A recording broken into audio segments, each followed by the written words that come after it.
நீங்கள் பார்த்துக் கொண்டிருப்பது உங்கள் விஜய்.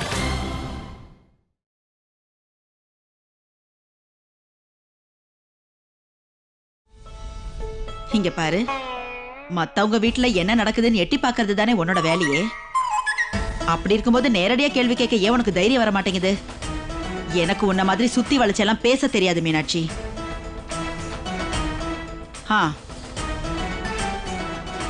நான் சூர்யா வீட்டுக்கு தான் போயிருந்தேன்.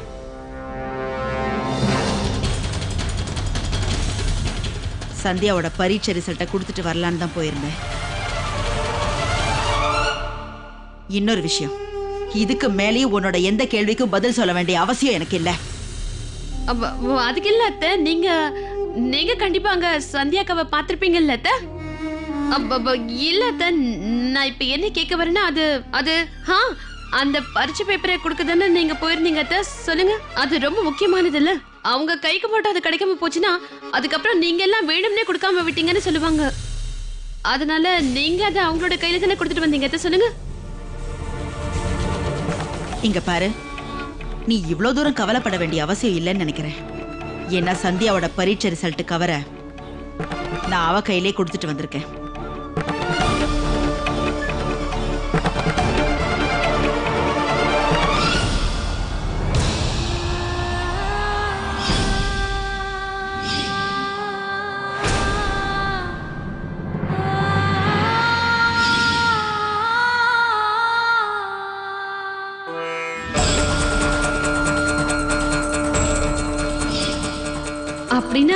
அப்படின்னா சந்தியாக்கா மேக்ஸி போட்டுட்டு இருக்கிறத கண்டிப்பா அத்தை பார்த்திருப்பாங்க. அத்தை நில்லுங்க அத்தை. உங்களுக்கு கண்டிப்பா சின்ன வருத்தமாவது ஏற்பட்டிருக்கும் அத்தை, எனக்கு நல்லாவே தெரியும். ஏன்னா எனக்கு உங்களை பத்தி நல்லாவே தெரியும் இல்ல. சந்தியாக்கா இப்படிப்பட்ட வேலையெல்லாம் பண்ணுவாங்க நான் எதிர்பார்க்கவே இல்லை அத்தை. எதிர்பார்க்கவே இல்லை. சந்தியா என்னோட கால தொட்ட விஷயத்த இந்த புத்திசாலி கவனிச்சுட்டா போல இருக்கு.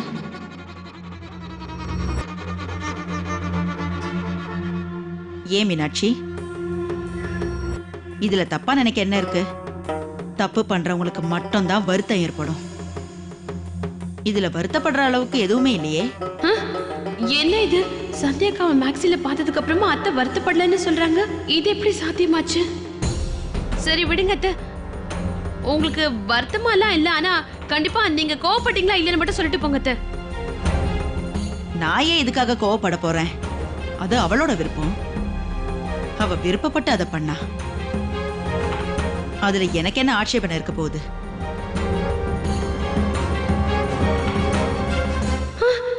இப்ப எனக்கு ஒரு விஷயம் மட்டும் தெளிவா புரிஞ்சிருச்சு. இந்த அத்தை இருக்காங்களே, சந்தியாக்காவை மேக்ஸ்ல பார்த்ததுக்கு அப்புறமும் கோவப்படாமலே வந்திருக்காங்க. ஐயோ, ஆனா அத்தை நீங்க எதுக்கு? இதுக்கு மேல நீ என்கிட்ட ஒரு கேள்வி கேட்டா கூட மிளகாத்தூள் அப்படியே கொண்டு வந்து உன் வாய்க்குள்ளே கொட்டிடுவேன்.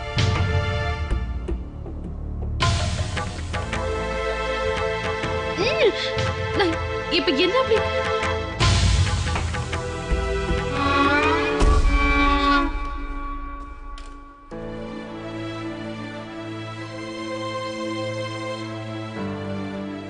அட சந்தியா, சந்தோஷத்துல உங்களோட இந்த பரீட்சை ரிசல்ட்டை நான் பார்க்கவே இல்லை பாத்தீங்களா?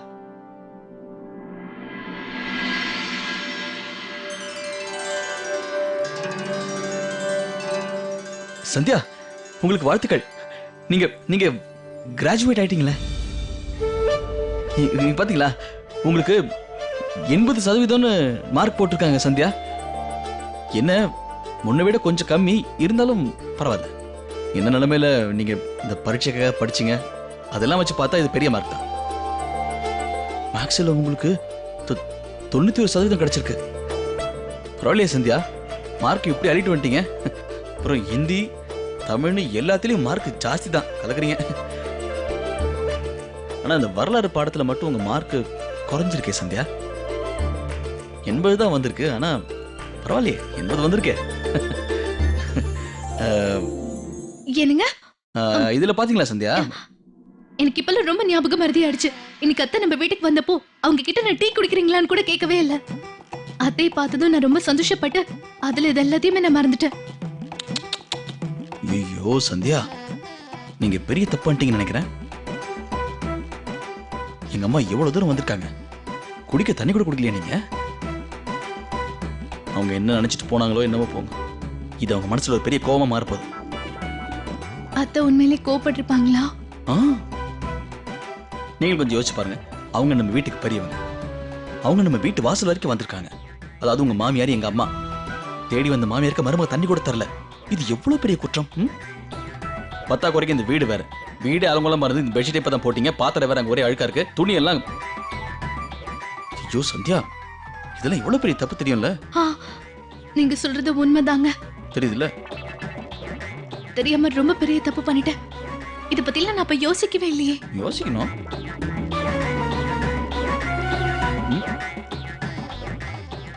சந்தியா, 13 நாளைக்கு அப்புறம் நம்ம வீட்டுக்கு போயிடுவான்ல, அப்போ எங்க அம்மா உங்களை பழி வாங்க போறாங்க பாருங்க. காது பிடிச்சி திரும்பி உங்களை திட்ட போறாங்க. வீட்டுக்குள்ள போனவனே மறுமையில எங்க வாமா, உனக்கு வீட்டு வேலை தெரியல, வா நான் உனக்கு சொல்லித்தரேன்னு பெண்டை நிமித்த போறாங்க.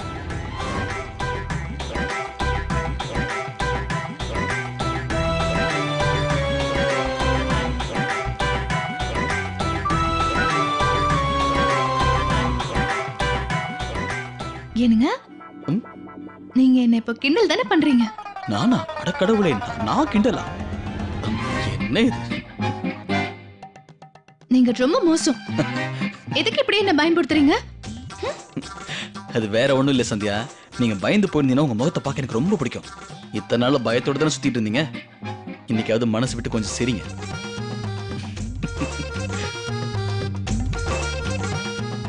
சரி சத்யா, தயவு செஞ்சு நீங்க கோவப்படாதீங்க. நான் வேணா தோப்புக்காரனை போட்டுக்கிறேன். ஆனா உங்க அத்தை உங்க காதை பிடிக்கிறது கன்ஃபார்ம்.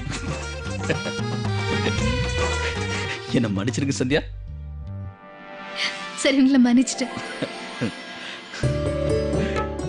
சரி சந்தியா, இப்போ உங்க பரீட்சை பேப்பர் தான் வந்துருச்சுல்ல, அப்படின்னா உங்க காலேஜ் படிப்பு முடிஞ்சு போச்சுன்னு தானே அர்த்தம். இப்போ நீங்க என்ன பண்ணணும்னா, இதுக்கப்புறம் சிவில் சர்வீஸ் தானே சொல்லுவாங்க சந்தியா. அடுத்து நீங்க அந்த பரீட்சைக்கு தயாராகணும். டிஎஸ்பி சார் அன்னைக்கே என்கிட்ட சொல்லியிருந்தாரு. அதுக்காக நீங்க ஒரு ஃபார்ம் ஃபில்அப் பண்ணுமா, அதுக்கப்புறம் நீங்க காலேஜுக்கு வேற போக வேண்டியிருக்குமா. அதுக்கு யூபிஎஸ்சி ஃபார்ம் கூட நீங்க ஃபில்அப் பண்ணல. அதுக்கு நீங்க இன்னும் ஏகப்பட்ட புக் வாங்க வேண்டியிருக்கு. எல்லாத்தையும் உட்காந்து மாங்கன்னு படிக்கணும். நீங்க எதுக்கும் டென்ஷன் ஆக வேண்டாங்க. எல்லாத்தையும் நான் பாத்துக்கிறேன். அதெல்லாம் எனக்கு தெரியும் சந்தியா. நீங்க இருக்கும்போது எதை பத்தி நான் கவலைப்பட வேண்டிய அவசியமே இல்லை. ஆனா இந்த வேலையெல்லாம் நடக்கணும்னா நீங்க காலையில சீக்கிரமா எந்திரிக்கணும். முக்கியமான விஷயம், சீக்கிரமா எந்திரிக்கணும்னா சீக்கிரமா தூங்கணுமே. சீக்கிரமா தூங்கணும்னா மெத்தையை சீக்கிரமா ரெடி பண்ணணும். நம்ம இப்ப வேலையை பிரிச்சு போனீங்க, மெத்தையை ரெடி பண்ணுங்க, நான் இது எல்லாத்தையும் அடிக்க வச்சிருக்கேன்.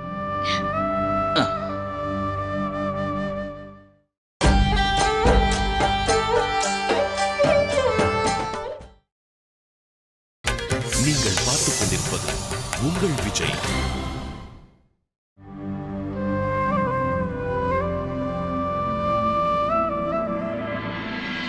எதை பத்தியும் யோசிக்காம நிம்மதியா தூங்குங்க. காலையில சீக்கிரம் எந்திரிக்கணும்ல. நீங்க சீக்கிரமா தூங்கலன்னா நான் இப்படியே உங்க பக்கத்துல உட்காந்து தான் இருப்பேன். டக்குன்னு தூங்குங்க. என்னங்க, அத்தை இங்க வந்ததுல நம்ம எவ்வளவு சந்தோஷப்படுறோமோ அதே மாதிரி அவங்களும் படுவாங்கல்ல. நான் தான் சொன்னால உங்ககிட்ட பேசாம படுத்து தூங்கணும். தூங்குங்க, காலையில சீக்கிரம் எந்திரிக்கணும்.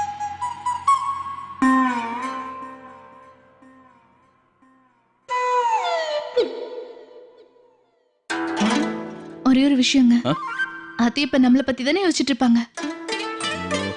நீங்க இவ்வளவு கேள்வி கேட்குறீங்க சந்தியா. என் பேச்சு முதல்ல கேளுங்க. கேள்வி கேட்காம படுத்து தூங்கணும். இதுக்கு மேல எதுவும் பேசவே கூடாது. நீங்க இந்தாங்க, நான் உங்களுக்கு போத்தியெல்லாம் விடுறேன்.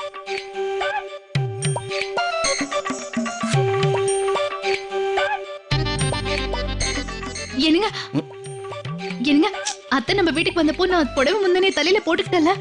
எனக்கு அதெல்லாம் ஞாபகமே இல்ல. அடுத்து என்ன கேள்வி கேட்கலாம்னு யோசிக்காம நிம்மதியா படுத்துங்க சந்தியா. கெஞ்சி கேட்கிறேன். இப்படியே கேள்வி மேல கேள்வி கேட்டா விடிஞ்சிருமா. அப்புறம் தூக்கம் சுவாகாதான். நானும் இப்படியே தான் உட்காந்துருப்பேன். உங்களால ஏன் தூக்கமும் போயிடும். என்னோட முந்தன தலையில இருந்துச்சாலே அதே சொல்லுங்களேன். அதான் இல்லையே. இல்ல இருந்தது சந்தியா. இதெல்லாம் ஒரு பிரச்சனை உங்களுக்கு. நீங்க தான் அம்மாவை பார்த்து எப்பவும் முந்தன எடுத்து தலையை போட்டுருவீங்களே. இன்னைக்கு போட்டா என்ன போடல என்ன படுத்துக்கோங்க. சரி ஓகேங்க. அதுவும் இல்லாம இன்னும் கொஞ்ச நாள் தானே, அதுக்கப்புறமா நம்ம வீட்டுக்கே போயிடுவோம்ல. ஆமா சந்தியா, போயிடுவோம் சந்தியா. நீங்க தயவு செஞ்சு படுத்து தூங்குங்களேன். கேள்வியே வரக்கூடாது.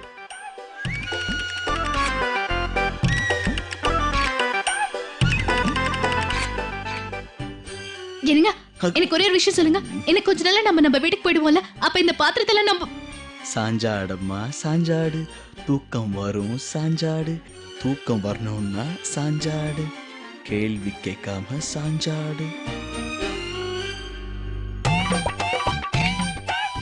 இதுக்கு மேல நீங்க பேசவே கூடாது.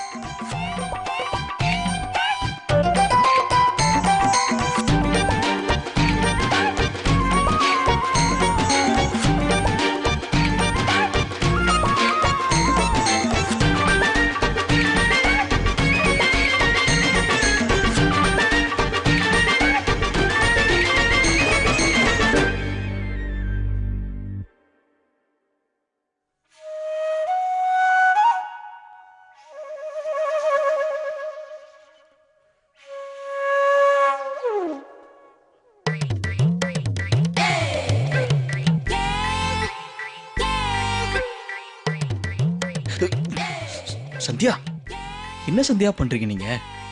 பேசாம தூங்குங்க. ஐயோ என்னங்க சந்தியா, ஐயோ ஏன் இப்படி கிச்சு கிச்சு மூட்டுறீங்க? என்னங்க என்ன சொல்றீங்க நீங்க? ஆ? நான் உங்களை எதுவுமே பண்ணலையே. சொல்லப்போனா நான் உங்களை தொட்டு கூட பார்க்கல. அப்போ என் குர்தாக்குள்ள அப்போ என்ன இருக்குது?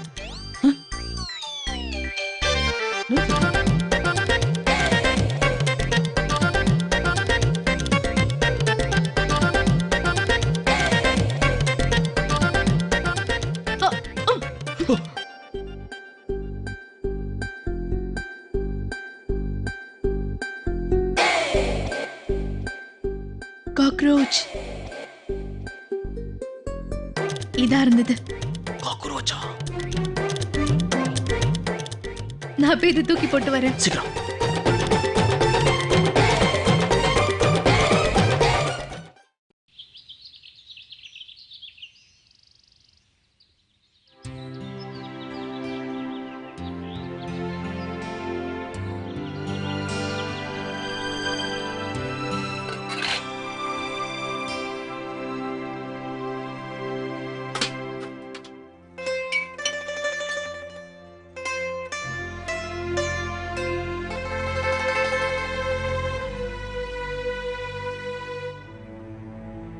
இது எனக்கு, இது சவிதாவுக்கு, இது கஸ்தூரிக்கு, இது 3 மருமகள்களுக்கும். 3 மருமகள்ங்க இங்க. இந்த வீட்ல 2 பேர் தானே இருக்காங்க.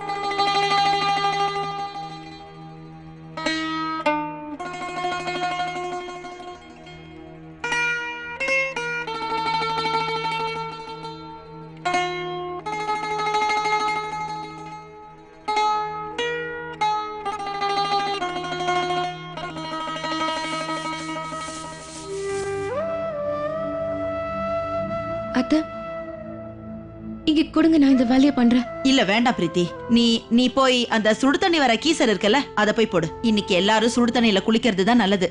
மீனாட்சி கூட எந்திரிச்சிருப்பா. சீக்கிரம் போய் போடு. ம்.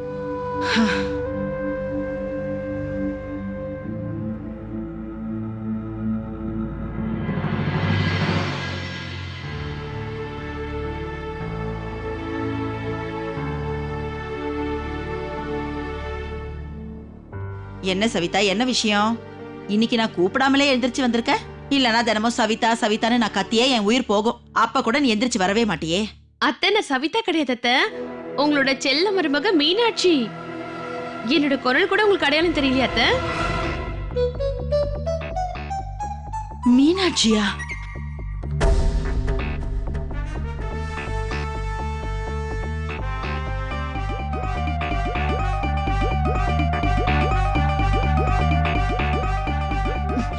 ஐயோ ஆண்டவா ராமா, என்ன துணி போட்டு வந்திருக்க?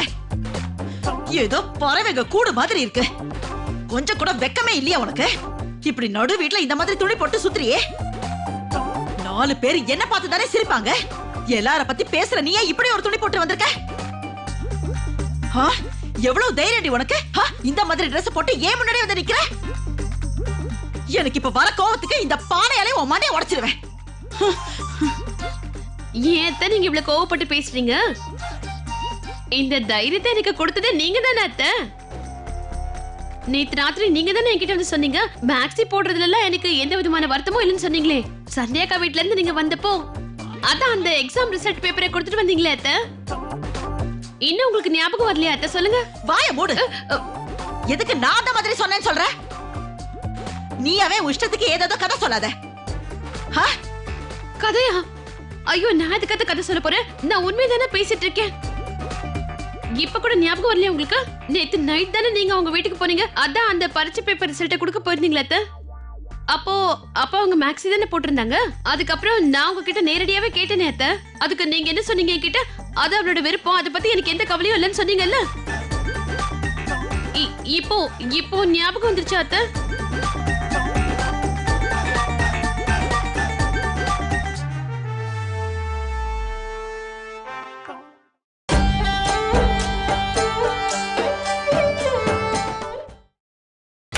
நீங்கள் பார்த்துக் கொண்டிருப்பது உங்கள் விஜய். ஞாபகம் வந்துச்சு அத்தை. பைத்தியம் பிடிச்சிருக்கா உனக்கு? ஏன் இப்படி பைத்தியக்காரத்தனம் பண்ணிட்டு இருக்க? நான் சொன்ன ஏதோ ஒரு விஷயத்தை எப்படியா புரிஞ்சிட்டு இருக்க? நேத்து ராத்திரி உன்னோட சந்தியாக்க ஒண்ணும் இந்த மாதிரி மேக்ஸி போட்டுட்டு எல்லாம் சுத்தல, புரியுதா? அப்புறம் ஆட்சேபனை இல்லன்னு நான் எதுக்கு சொன்னேன்னு நினைக்கிறேன்? நான் ஒண்ணு அந்த விஷயத்துக்காக சொல்லல. போ, முதல்ல போய் இந்த துணிமணி எல்லாத்தையும் மாத்திட்டு வா. போய் முதல்ல புடவையை கட்டு. இங்க பாருங்க அத்தை, எனக்கு என்னவோ நேத்து நீங்க பேசின விஷயங்களை நான் தான் தப்பா புரிஞ்சுக்கிட்டே நினைக்கிறேன் அத்தை. என்ன மன்னிச்சிருங்க அத்தை. இப்படி நீயாவே ஏதோ புதுசா கற்பனை பண்ணா இப்படி எல்லாம் தான் நடக்கும். ஐயோ ஆண்டவா ராமா. இங்க பாரு, இனிமே இந்த மாதிரி Dressல நான் உன்னை பார்த்தேன், அப்புறம் என்னோட இன்னொரு ரூபத்தை நீ பார்க்க வேண்டியிருக்கும். போய் முதல்ல துணி மாத்திட்டு வா. போ.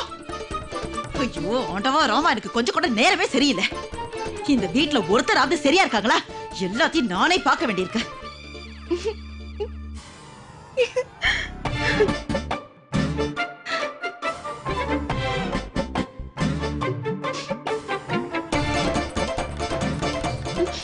என்ன பார்த்தா நீ சிரிக்கிற?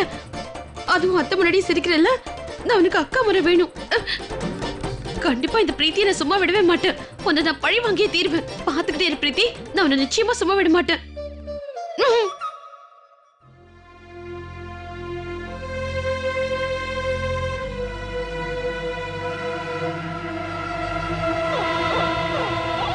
மணி 8 ஆயிடுச்சா? இவ்வளவு நேரம் நான் தூங்கிட்டேனா? தண்ணி என்னங்க? சந்தியா, தண்ணி இப்ப வராது. எனக்கே பாதி பக்கெட் தண்ணி தான் கிடைச்சது. ஆமாங்க, தண்ணி வேற வரல. இப்ப நான் என்னதான் செய்யறது? நைட்டு தூங்குறதுக்கு ரொம்ப நேரம் ஆயிடுச்சு போல இருக்கு. என்னங்க, தண்ணி இல்லாம நம்ம இப்ப என்னதான் பண்றது? இப்ப புரிஞ்சுதா உங்களுக்கு? ராத்திரி தூங்குறதுக்கு முன்னாடி இதே விஷயத்தை தான் சொன்னேன். அப்ப உங்களுக்கு புரியல. எனக்கு ஏற்கனவே நான் ரொம்ப டென்ஷன்ல இருக்கேன். இப்ப நீங்க வேற கிண்டல் பண்ணி பேசுறீங்க. இன்னைக்கு காலேஜுக்கு போய் நான் அந்த ஃபார்மை வேற ஃபில் பண்ணி ஆகணும். இப்ப தண்ணியே வரலன்னா நான் எப்படி குளிச்சிட்டு போக முடியும்? பாருங்க சந்தியா, பதட்டப்பட வேண்டாம். பேசாம ஒன்று பண்ணுவோம். நீங்க முடிக்க வேண்டிய வீட்டு வேலையில முடிச்சிருங்க. அதுக்குள்ள நான் போய் தண்ணி பிடிச்சு கொண்டு வந்துடுறேன். சரியா? ஆம், இருங்க, நானும் உங்க கூட வரேன். நீங்க போய் மத்த வேலையில முடிங்க சந்தியா. நான் போய் தண்ணி கொண்டு வந்துடுறேன். இதோ வரேங்க. 2 நிமிஷத்துல தண்ணி வரும்.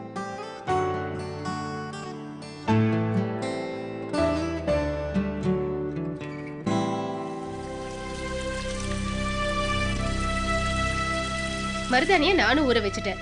இப்ப எல்லாருமே ஒரே இடத்துல சந்திச்சுக்கிட்டோம்னா அம்மன் கதையையும் நம்ம கேட்டுடலாம். இப்படியே போச்சுன்னா நாள் முழுக்க இதே வேலை சரியா இருக்கும். அதுக்கப்புறம் மத்த வேலைக்கெல்லாம் ஏற்பாடு பண்ணணும்ல. அதனால இப்ப ஒண்ணு பண்ணுங்க, ஒவ்வொருத்தரையா வர சொல்லுங்க. அப்பதான் நேரத்தை மிச்சப்படுத்த முடியும். சூர்யா தம்பி இங்க என்ன பண்ணிட்டு இருக்கான்? சூர்யா கண்ணா, சூர்யா எதுக்காக இவ்வளவு தூரம் வந்து தண்ணி பிடிச்சிட்டு போயிட்டு இருக்க நீ? தண்ணி எப்பவோ நேரத்துக்கு வரும்ல.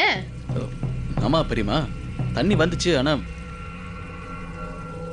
ஆனா என்ன சந்தியா மருமக காலையில எழுந்திருக்கலையா என்ன? சந்தியா மருமகளை நம்ம என்னன்னு சொல்ல முடியும்? சொல்ல போனா சந்தியா மருமகளுக்கு வீட்டு வேலை எல்லாம் செய்ய தெரியாதுல்ல. இப்ப வேற வீட்டுல பெரியவங்க யாருமே இல்ல, யார பார்த்து பயப்படவும் தேவையில்ல. என்ன பண்றது, வீட்டுல பெரியவங்க இல்லைன்னா இப்படிதான் ஆகும். அப்பதானே எது சரி எது தப்புன்னு சொல்லி கொடுக்க முடியும், எல்லா விஷயத்தையும் பாத்துக்கவும் முடியும் இல்ல? வாங்க போலாம்.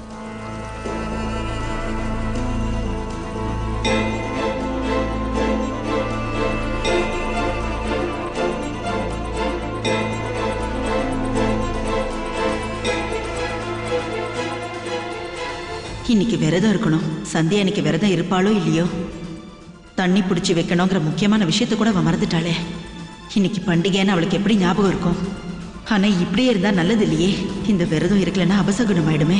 என் சூர்யா எப்பவும் தீர்காயுசோட இருக்கணும், எல்லாரும் சந்தோஷமா இருக்கணும். அதுக்காக இவ விரதம் இருந்தாகணுமே.